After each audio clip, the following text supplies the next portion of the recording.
والسلام علی سید الانبیاء والمرسلین اما بعد فاعوذ باللہ من الشیطان الرجیم بسم اللہ الرحمن الرحیم۔ الحمدللہ الہادی پروگرام میں جہنم کے بارے میں گفتگو چل رہی تھی۔ سورۃ الفرقان ہے اور آیت نمبر 63 میں نے آپ کی خدمت میں ذکر کی تھی، یعنی اس سے ہم نے آغاز کیا ہے اور آپ کو بتایا تھا کہ ان آیات میں پہلے اللہ تبارک و تعالیٰ نے اپنے کچھ مخصوص بندوں کی اچھی صفات کا ذکر فرمایا اور آگے یہ ثابت فرمایا کہ ان سے انسان جہنم سے بچتا ہے، اور پھر ان صفات کے خلاف چلنے والوں کے لیے گویا کہ جہنم کی وعید بیان فرمائی۔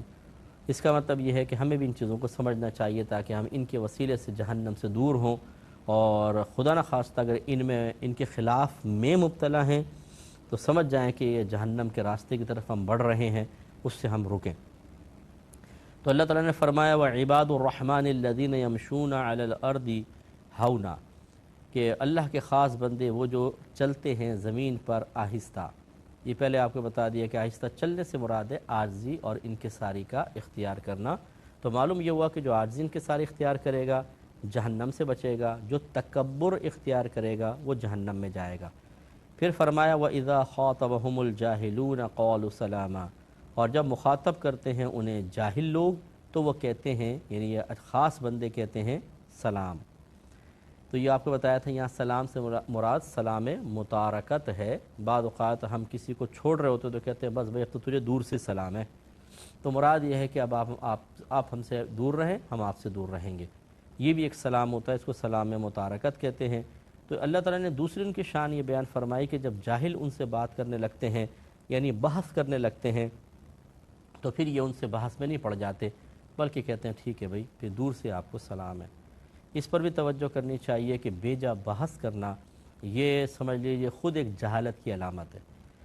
اور ایک ہوتی ہے علماء کے درمیان بحث جو کسی مثبت نتیجے تک پہنچنے کے لیے ہوتی ہے، اپنی غلطی پر مطلع ہونے کے لیے ہوتی ہے، جیسے مجتہدین میں ہے کہ بعض اوقات ایک مجتہد ایک آیت سے استدلال کر کے ایک مسئلہ نکالتا ہے، دوسرا اس کے خلاف مسئلہ نکالتا ہے، تو وہ آپس میں بحث کرتے ہیں تاکہ ان میں سے ہر ایک کی خواہش یہ نہیں ہوتی کہ میں دوسرے کو زیر کر دوں، بلکہ وہ کہتا ہے اگر میرا مسئلہ ان کے خلاف ہے تو کیوں ہے، کیا میں کسی غلطی پر ہوں، تو چلیں میں بحث کر کے دیکھتا ہوں۔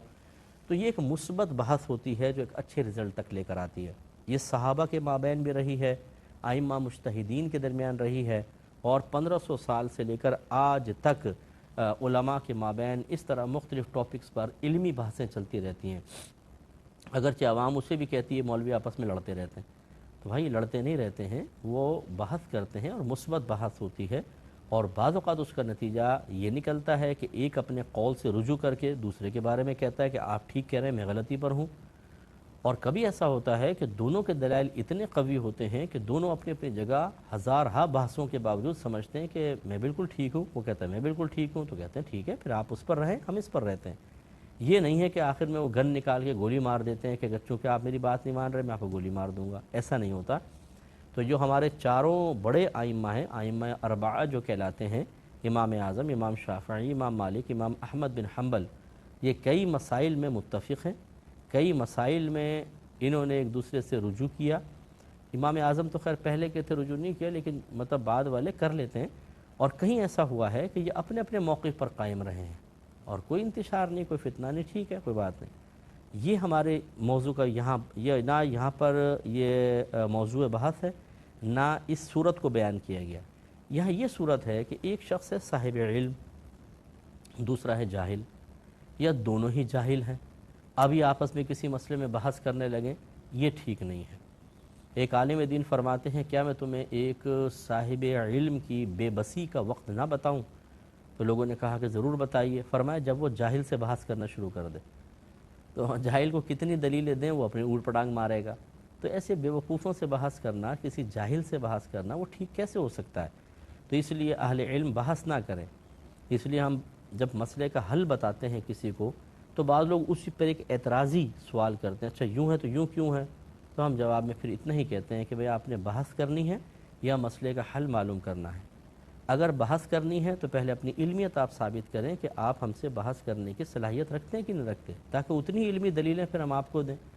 اور اگر آپ بحث کی صلاحیت نہیں رکھتے تو پھر آپ صرف مسئلہ سنیں، اب ہم آپ سے بحث نہیں کریں گے، پھر آپ کسی اور سے جا کے معلوم کر لیں۔ یہ اس قرآن کے حکم پر عمل ہے۔ اچھا، اسی طریقے سے یہ تو ہے کہ اہل علم ایک طرف ہوں اور جاہل ایک طرف ہوں، دوسرا ہے جاہل جاہل سے بحث کرے۔ اس کے اگر آپ کو مناظر دیکھنے ہوں تو سوشل میڈیا پر جائیے، دونوں طرف سے مختلف مکاتب فکر کے افراد ہوتے ہیں، بعض اوقات یا ایک ہی مکتب فکر کے ہیں لیکن مختلف تنظیموں یا آستانوں سے تعلق رکھتے ہیں، پھر وہ کسی ایک مسئلے پر بحث کر رہے ہوتے ہیں، اور توبہ جو بحث کا انداز ہوتا ہے، نہ یہاں سے کوئی دلیل قوی نہ وہاں سے، دونوں ہی بعض اوقات ایک ناحق کو حق ثابت کرنے کی کوشش کر رہے ہوتے ہیں نادانستہ طور پہ، کہ انہیں پتہ ہی نہیں ہوتا کہ اصل حقیقت کیا ہے۔ ایک غلط چیز کو ذہن میں بٹھا کر اس کا دفاع کر رہے ہوتے ہیں، دوسرا اس کو غلط کہہ رہا ہوتا ہے۔ تو ایسی صورتحال میں بھی جو ہمارے ایسے بھائی بہن ہیں جن کے پاس زیادہ معلومات نہیں، وہ قرآن کے اس حکم پر عمل کریں کہ اگر کوئی آپ سے بحث کرنے لگے تو آپ صاف کہہ دیں بھئی دیکھیں ہم اہل علم میں سے نہیں ہیں، آپ کسی عالم سے رجوع کریں۔ یہ بھی نہ کریں کہ آپ بحث شروع کر کے کہیں اچھا میں کسی عالم دین سے معلوم کر کے پھر اس کو قائل کرنے کی کوشش کروں، نہیں، بحث کرنا آپ کا کام ہی نہیں ہے۔ تو اس لیے، اور پھر جو تبلیغ دین کرنے والے خاص طور پر ہمارے بھائی بہن ہیں، کہ آپ جب جا کے کسی کو تبلیغ کرتے ہیں، وہ آپ کی تبلیغ کو قبول کرنے کے بجائے کراس کوسچننگ شروع کر دیتے ہیں۔ اچھا پہلے یہ بتائیں ایسا کیوں ہے، ایسا کیوں ہے؟ اگر آپ ان کے سوالوں کے جواب دیتے رہیں گے تو کبھی بھی کچھ نہیں ہو سکتا۔ آپ ان سے کہیے کہ جتنی بات میں کہہ رہا ہوں اس کو آپ قبول کرنا چاہیں کر لیجئے، باقی جو آپ باتیں کہہ رہے ہیں یہ کسی بھی آپ اچھے عالم دین سے مل لیجئے، وہ آپ کو جواب دے دیں گے۔ لیکن پھر اگر ہم بحث میں اتر آئیں اور مقابلہ شروع کر دیں تو وقت بھی ضائع ہوگا اور نتیجہ کچھ بھی نہیں نکلے گا۔ اس لیے اللہ تعالیٰ نے فرمایا کہ اللہ کے جو اچھے بندے ہوتے ہیں، خاص بندے ہوتے ہیں، وہ ایسے عام لوگوں سے بحث نہیں کرتے۔ اگر وہ بحث کرنے لگیں تو وہ کہتے ہیں بھئی دور سے سلام، ٹھیک ہے، اگر آپ نہیں مانتے ہمارا کام تھا بتانا۔ یہ بارہا ہم نے آپ کی خدمت میں ذکر کیا کہ انبیاء علیہم السلام جب اپنی قوموں کو تبلیغ کیا کرتے تھے تو اکثر آخر میں فرماتے وما علینا الا البلاغ۔ آپ نے دیکھا ہوگا تقریروں کے بعد بھی علماء ایسا کہتے ہیں۔ اس کا مطلب کیا ہے؟ وما علینا، نہیں ہے لازم ہم پر، الا البلاغ، مگر پہنچا دینا۔ تو اگر با محاورہ ترجمہ کروں تو اس کا مطلب یہ ہوگا کہ ہم پر تو صرف آپ تک اللہ کا پیغام پہنچا دینا ہی لازم تھا، پہنچا دینا لازم تھا۔ بحث کر کے منوانا، ٹھونسنا، زبردستی کرنا یہ ہمارا کام ہی نہیں ہے۔ اس لیے اگر آپ ہم سے بحث کریں گے تو ہم کہیں گے سلامن، قالوا سلام، اللہ نے فرما دیا بحث نہ کریں آپ یہ۔ ہاں یہ بات میں وضاحت کر دوں کہ بعض اوقات ہم جیسے استاد ہیں پڑھاتے ہیں، شاگرد اپنی تشفی کے لیے سوال کرتے ہیں، ایسی عوام بھی سوال کا حق رکھتی ہے، اس کا انکار نہیں ہے کہ جی یہ بات تھوڑی سمجھ میں نہیں آئی، سمجھا دیجئے۔ اچھا اس طرح عاجزی کے ساتھ سوال کہ حضور مسئلہ بالکل آپ کا بالکل حق ہے، اگر اس کی ساتھ میں دلیل بھی اگر دے دیں، اور ایسی دلیل کہ ہمیں بھی سمجھ میں آئی، ہم کسی کو دے دیں اور آپ مناسب بھی سمجھیں دلیل کو، تو بہت اچھی بات ہے۔ یہ جو میں جملے کہہ رہا ہوں یہ بہت ہی امپورٹنٹ جملے ہیں کہ اگر آپ مناسب سمجھتے ہیں اور وہ دلیل ہمیں سمجھ میں بھی آ جائے تو وہ ہمیں دے دیجئے تاکہ اور زیادہ اطمینان قوی ہو جائے یا ہم کسی کو دے سکیں۔ تو یہ مطالبہ برا نہیں ہے، ٹھیک ہے نا، لیکن بعض اوقات ہوتا ہے کہ ایک ہمیں اگر یہ محسوس ہو جائے کہ شرعی مسئلہ بتایا گیا ہے اور سامنے والا اس مسئلے کو قبول نہیں کرنا چاہتا بلکہ اس سے راہ فرار اختیار کرنا چاہتا ہے کیونکہ وہ اس کے خلاف جا رہا ہے، اور اس پر پھر وہ مطالبات کر رہا ہے کہ اچھا مجھے دلیل دیجئے کریں، تو پھر وہ ٹائم کا ضیاع ہے، اس میں پھر ہم کہتے ہیں قول سلامہ، بھائی آپ کو دے دیا جواب۔ ہاں یا پھر ہم یہ کہتے ہیں اگر آپ کو تفصیلی جواب چاہیے تو دو چیزیں ہیں، آپ خود دین سیکھ لیں، ہم سکھا دیتے ہیں آپ کو، آپ ہم سے کورسز کر لیں، آپ کو سکھا دیں گے پورا، پھر خود ہی دلیلیں آپ سیکھ لیں گے، یا پھر اس پر ریڈن فتویٰ لیں، کسی اچھے مستند دارالعلوم سے اپنا مسئلہ لکھیں اور کہیں کہ جی قرآن و حدیث کے دلائل کے ساتھ لکھ کر دے دیں۔ یہ ہے ایک اچھا طریقہ کہ اس میں پھر وہ لکھ کر دے دیں گے۔ لیکن جب آپ واٹس ایپ پہ میسج کریں اور چاہیں کہ پورا قرآن و حدیث یہاں نقل کر دیا جائے تو خود سوچیے کیسے ہوگا۔ کسی کے پاس اتنا ٹائم ہے کہ آپ کی ایک ایک بات کا جواب آدھا گھنٹہ پونا گھنٹہ آپ ہی کو دیتے رہیں؟ اور یہ مطلب مشکل اتنا ہوتا ہے ہم لوگوں کے لیے سمجھانا کہ یہ ضمناً بات ہے تو میں بس عرض کر رہا ہوں کہ جیسے ایک بچہ ایسا ہو جو ابھی 5ویں میں ہو اور وہ میٹرک کی کتاب لا کر آپ کو کہے کہ جی یہ مجھے سمجھا دیں، اب کس قدر مشکل ہوگا اس بچے کو سمجھانا، آپ اندازہ کریں۔ تو ہماری اکثر عوام جو ہوتی ہے انہوں نے چند چیزیں سیکھی ہوتی ہیں، نماز، روزہ، حج، زکوٰۃ، اور کچھ چیزیں کہاں سیکھی ہوتی ہیں، اور مسئلہ یہ ایسا معلوم کر رہے ہوتے ہیں جو بڑی طویل بحثوں کا نتیجہ ہوتا ہے۔ اب وہ مسئلہ سمجھانا کتنا مشکل ہوگا آپ اندازہ کریں، بالکل مطلب سمجھانے کے لیے عرض کر رہا ہوں جیسے 5ویں کا طالب علم اور میٹرک کا سوال کر لیں، اب سمجھانا کتنا مشکل ہے۔ اور وہ کہتے ہیں میسیج میں بڑا اتنا سا جملہ پوری تفصیل سے جواب دیں۔ اب تفصیل اس بیچارے کو پتہ ہی نہیں کہ تفصیل میں پوری کتاب نہ لکھ دوں اس کے اوپر۔ تو یہ چیزیں عوام الناس سے ہم گزارش کر رہے ہیں کہ اس کو سمجھیے۔ یہ صرف کوئی میرا پرابلم نہیں ہے کہ جتنے اہل علم کام کر رہے ہیں یہ کیوں بیزاروں کے پیچھے ہٹتے ہیں، اس لیے کہ عوام ان سے پوچھتی ہی نہیں، ان کو نچوڑتی ہے بعض اوقات، اس طرح لیمو کی طرح نچوڑ دیتی ہے، اور ایسا نچوڑتی ہے کہ ایک قطرہ بھی نہیں چھوڑتی لیمو کے چھلکے کے اندر۔ تو یہ طریقہ کار صحیح نہیں ہے، اس پہ ذرا توجہ کریں۔ تو بہرحال ابھی ہمارا مخاطب یہ ہے کہ اگر فرض کر لیا، میں اور آسان الفاظ میں سمجھا دوں، ماں باپ ہیں اپنے بچوں کو جو بالغ ہو چکے ہیں، نابالغ کو تو سمجھانے بالغ ہو گئے، پیار سے محبت سے ایک بات آپ نے ایک دفعہ سمجھائی، 2 دفعہ 3 دفعہ نہیں مانتے، خاموش ہو جائیے۔ پیر ہے اپنے مرید کو سمجھائے نہیں مانتا، استاد شاگرد کو سمجھائے نہیں مانتا، عالم مفتی صاحب ہیں اپنی عوام کو سمجھا رہے ہیں جو جمعہ ان کے ساتھ پڑھتے ہیں، نمازیں ان کے پیچھے پڑھتے ہیں، نہیں مان رہے، چھوڑ دیجیے۔ اور خصوصاً جب وہ آپ سے بحث پر اتر آئیں تو پھر خاموشی، کیا فائدہ ہے ان کو بحث کرنے کا۔ ہاں اگر آپ سمجھتے ہیں کہ تھوڑی بہت بحث کے بعد آپ مثبت کسی راستے پہ لا سکتے ہوں، وہ ایسا شخص ہے کہ قبول کر لے گا، تو پھر وہ آپ کی ثواب دید پر ہے، ورنہ پھر اس آیت پر عمل کریں۔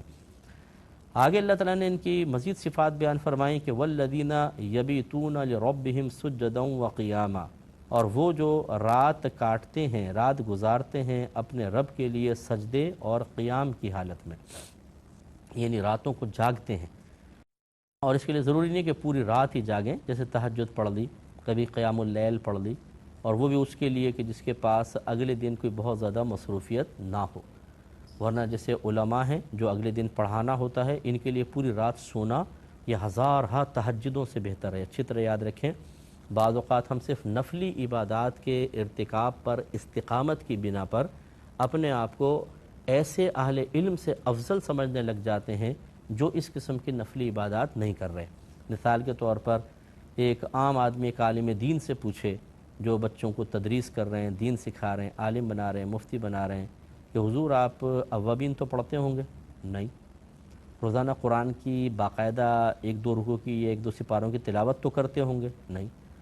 کئی ہزار بار دوشی پڑھتے ہوں گے؟ نہیں۔ اشراق چاش پڑھتے ہوں گے؟ نہیں۔ تہجد تو پڑھتے ہوں گے؟ نہیں۔ اب یہ عوام کے ابھی کچھ بھی نہیں کرتے، اس کا مطلب میں تو یہ سب کچھ کر رہا ہوں تو میں تو بہت افضل ہو گیا۔ حالانکہ اچھی طرح یاد رکھیں کہ میرے آقا صلی اللہ علیہ وسلم نے ارشاد فرمایا کہ گھڑی بھر کا غور و تفکر سال بھر کی عبادت سے افضل ہے، اور یہ غور و تفکر علماء کا ایک حصہ ہے، ان کی تو زندگی کا حصہ ہے۔ رات دن ہم سوچتے رہتے ہیں مختلف امور کے بارے میں، اور فکر آخرت کے بارے میں ہوتا ہے وہ، یعنی آخرت سے اس کا تعلق ہوتا ہے۔ اسی طرح سرکار نے فرمایا کہ عالم کا سونا جاہل کے نماز پڑھنے سے افضل ہے، کیونکہ عالم اگر سو بھی رہا ہوگا تو اچھی نیت کے ساتھ ہوگا، اور اس سونے سے جو تقویت حاصل کرے گا اس کو اللہ کے دین کے فروغ اور ترقی کے لیے استعمال کرے گا۔ اور ہم نے آپ کو یہ بارہا حدیث سنائی کہ نبی کریم صلی اللہ علیہ وسلم صحابہ کرام کو بحث کرتے ہوئے دیکھ کے رک گئے، فرمایا کس چیز پر بحث ہو رہی ہے؟ انہوں نے عرض کیا رسول اللہ، ہم بنی اسرائیل کے 2 افراد کے بارے میں بحث کر رہے ہیں جو ایک عالم دین تھے، فرائض کے علاوہ کوئی نوافل کی کثرت نہیں تھی لیکن لوگوں کو علم سکھاتے تھے، اور دوسرا دن میں روزے رکھتے اور رات کو اٹھ کے نمازیں پڑھتے۔ اب یہ ذرا عوام جو تھوڑی سی اپنی نفلی عبادت کے بعد علماء کو بھی اتنا سا حقیر بونے کی طرح اپنے سامنے دیکھتے ہیں، وہ ذرا توجہ کریں۔ تو ہماری بحث یہ ہے کہ ان میں سے افضل کون ہے؟ تو نبی کریم صلی اللہ علیہ وسلم نے ارشاد فرمایا کہ اس عالم کو عابد پر ویسی ہی فضیلت حاصل ہے جیسے مجھے تمہارے کسی ادنا پر فضیلت حاصل ہے۔ آپ اندازہ کر رہے ہیں؟ تو یہ عوام الناس جو بیچاری، جی میں روزانہ یہ سورہ یاسین پڑھتی ہوں، سورہ کہف پڑھتی ہوں، قرآن پاک کی تلاوت کرتی ہوں، 4 اشراق پڑھتی ہوں، فجر کے بعد یہ درود شریف، اس کے بعد یہ لا الہ الا اللہ کا وظیفہ، یہ وہ، اور پھر سمجھتے ہیں کہ شاید ہم بہت افضل اور اعلیٰ ہو گئے اور یہ علماء بہت ہی نچلے درجے کے ہو گئے۔ یہ آپ کے غلط فہمی ہے۔ یہ نفلی عبادات بہت اچھی چیز ہیں، لیکن کبھی بھی علم کے مقابلے میں اس کو نہ لے کر آئیں۔ علم کا مقام و مرتبہ ہمیشہ بلند و بالا ہوتا ہے۔ دیکھیے میرے آقا صلی اللہ علیہ وسلم نے سفر معراج پر جاتے ہوئے مسجد اقصیٰ میں تمام انبیاء علیہم السلام کی امامت فرمائی، اس کو کوئی انکار نہیں کر سکتا۔ حالانکہ آپ کے پیچھے نوح علیہ السلام بھی تھے جن کی 950 سال تو تبلیغ کی عمر ہے، یعنی 950 سال تبلیغ کی ہے۔ 950 سال میں کتنے نیک عمل کیے ہوں گے، کتنی عبادات کی ہوں گی۔ اور میرے آقا صلی اللہ علیہ وسلم نے اپنی حیات طیبہ کے ابتدائی 40 سال تو اعلان نبوت ہی نہیں فرمایا تھا۔ 40ویں سال میں اعلان نبوت، پھر 13 سالہ مکی زندگی میں اتنے احکام نازل نہیں ہوئے تھے، زیادہ تر عقائد کی آیات ہیں۔ باقی رہی 10 سالہ مدنی زندگی، اس میں بھی آہستہ آہستہ بتدریج احکام نازل ہوئے اور سرکار نے ان کو اپنایا۔ تو بظاہر اللہ تعالیٰ کے احکام پر عمر کے لحاظ سے کس قدر کم آپ نے عمل فرمایا، لیکن امامت کے حقدار وہاں پر ہو رہے ہیں۔ اور یہ قانون ہے کہ جہاں پر کوئی امام مقرر نہ ہو، امامت کے حقدار وہ ہوتا ہے جو سب سے زیادہ صاحب علم ہوتا ہے۔ اس کا مطلب یہ ہے کہ اللہ تعالیٰ کا معیار یہ ہے کہ جو اہل علم ہوگا وہ آگے ہوگا۔ تو اس کو آپ سمجھیے، ان رازوں کو۔ حضرت آدم علیہ السلام کو اللہ نے پیدا فرمایا، ابھی فرشتے عرصہ دراز سے عبادت کر رہے ہیں۔ ابلیس، جس کے بارے میں نبی کریم صلی اللہ علیہ وسلم ارشاد فرماتے ہیں کہ اس نے 80,000 برس اللہ کی عبادت کی تھی۔ کتنی؟ 80,000 برس۔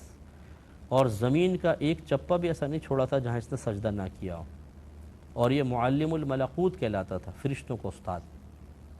اور آدم علیہ السلام ابھی پیدا ہوئے۔ اللہ تعالیٰ نے آدم علیہ السلام کو تمام اشیاء کے نام سکھائے، پھر وہ اشیاء ان کے سب کے سامنے پیش کی کہ تم نام بتاؤ۔ سب نے کہا اللہ تعالیٰ ہمیں تو اتنے ہی علم ہے جتنا تو نے دیا، ہمیں نہیں معلوم۔ پھر آدم علیہ السلام سے فرمایا اشیاء کے نام بتاؤ، آپ نے سب کے نام بتایا، سب کا استعمال بتایا، اس کا مطلب آپ کا علم زیادہ تھا۔ یہ آپ کی وجہ فضیلت ہوئی، اس کی بنا پر اللہ کا حکم ہوا۔ یعنی ہم یہ کنیکشن ملاتے ہیں کہ جو فرشتوں نے اور ابلیس نے سجدہ کیا، یہ سجدہ تعظیمی تھا، اور ہر سجدہ تعظیمی کے لیے کوئی نہ کوئی وجہ تعظیم تو چاہیے۔ آدم علیہ السلام کو کس وجہ سے تعظیم حاصل تھی، وہ اللہ نے پورا واقعہ سورہ بقرہ میں ذکر فرمایا کہ علم کی وجہ سے۔ اور شیطان وہ تھا جس نے اپنی عبادات کے گھمنڈ میں آ کے، تکبر میں آ کر آدم علیہ السلام کے وصف علم کی عظمت کا انکار کیا، تو اس کے لیے تمغہ کیا ملا؟ ابا واستکبر وکان من الکافرین۔ اس نے انکار کیا، تکبر کیا اور کفر کرنے والوں میں سے ہو گیا۔ اس چیز کو اچھی طرح عوام سمجھ لے کہ آپ اپنی عبادات کو سامنے رکھ کر کسی عالم کو حقیر نہ سمجھیں، ورنہ اللہ نہ کرے ایمان سلب ہو سکتا ہے۔ اللہ تعالیٰ عمل کی توفیق عطا فرمائے۔ وآخر دعوانا ان الحمد للہ رب العالمین۔